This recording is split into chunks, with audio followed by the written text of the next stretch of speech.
sales, a topic that comes up so often on Facebook is my DJ canceled and I need a last minute replacement conversation that we all have all the time.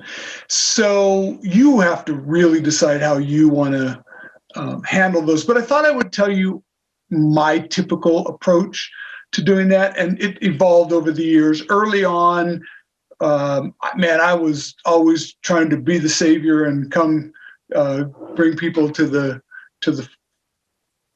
save them from themselves. And I would try to educate and do all of that stuff. But the reality is, most of the time, if you get my DJ canceled at the last minute call, you're not going to be able to save these people. Almost without doubt, you find the same things. They didn't really even have a contract. The DJ was super cheap. Maybe a friend of a friend, and you've heard all the stories like, well, his gear got stolen, or his truck broke down, or his grandma died again, or whatever. So as it progressed over the years, here's what I ended up doing. I would always sort of start with this. I would always be, I feel like, gosh, I'm really sorry that happened to you. Before we go any further, let me just jump in with what's, the elephant in the room is like, first I have to know, why did he cancel? And that tells me a lot, right? So if there are some fairly legitimate reasons, although they ought to have backup, right? But most of the time what you would get is one of those things that we just discussed. So I would start with that, and then I would say, so listen, what were you paying him? I just jump right to that. And sometimes they don't want to tell you, which is kind of interesting. And I go, well, listen, the reason I'm asking is, I've been doing this for a really long time. My experience has been the DJs who cancel tend to be far below the average price of DJs. We happen to be far above the average price of DJs because we deliver a far above average performance. So before we really, spend a lot of time on this, let's just find out where we're at on this.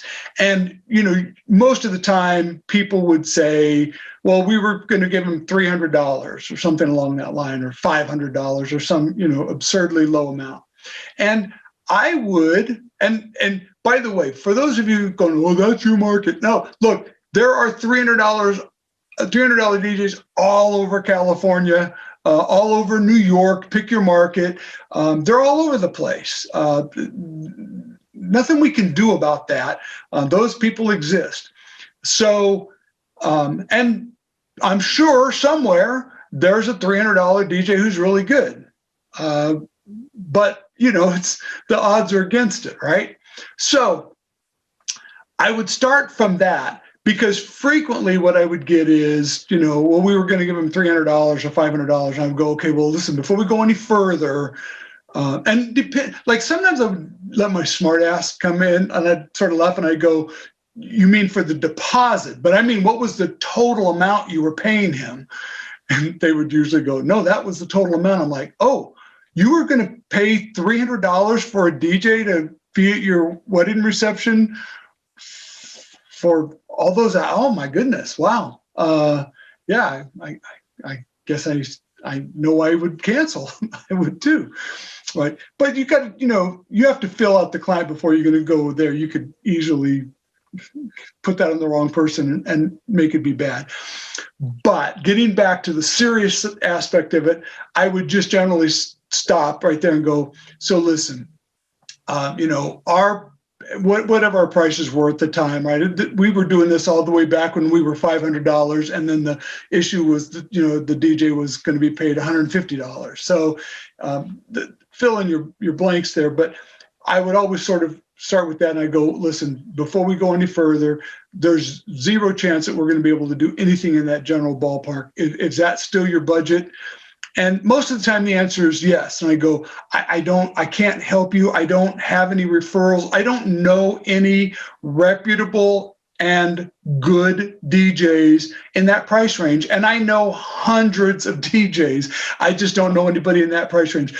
You know, if you're willing to take that risk again, you can try Craigslist, or, you know, go down to the local donut shop and look on the bulletin board. Somebody will have a card up there. And, you know, if he's still DJing 6 months after he put the card up, then, you know, give it a shot. Or you might just at this point consider doing it yourself. Go down to our local places called Skip's Music. Go to Skip's Music, rent yourself a sound system, and do it yourself, because you're not going to be any worse than a $300 DJ.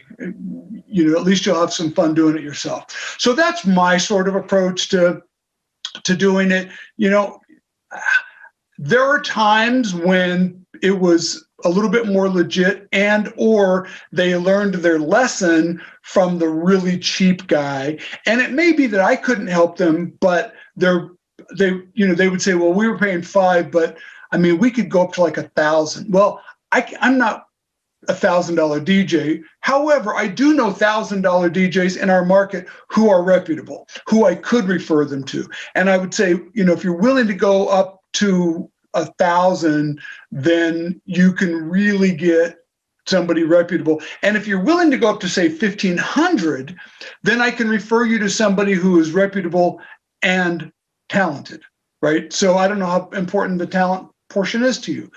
For some people, they don't care. They just want somebody that's going to play music, and it's going to have, you know, good sound system and be able to do the basics. And if that's your case, 1,000, I can help you.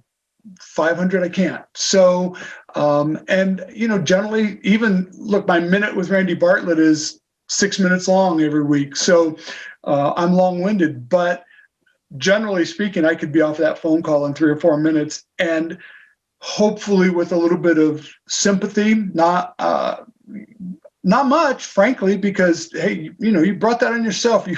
You bought something that should cost $2,000 for $300, and then you complained when it didn't work out. I mean, it's like going to a gas station and getting a hot dog and then complaining about the, you know, the gastro experience that you had. I'm like, yeah, you bought 2 hot dogs, 2 for $1. You can't, that's not going to be a 4-star meal, Bubba. So, all right, hope that helps. Have some fun with it. Help the people when you can. But, you know, don't perpetuate this by going out and bailing out the people who are just stealing people's money. Hope that helps. We'll talk to you later.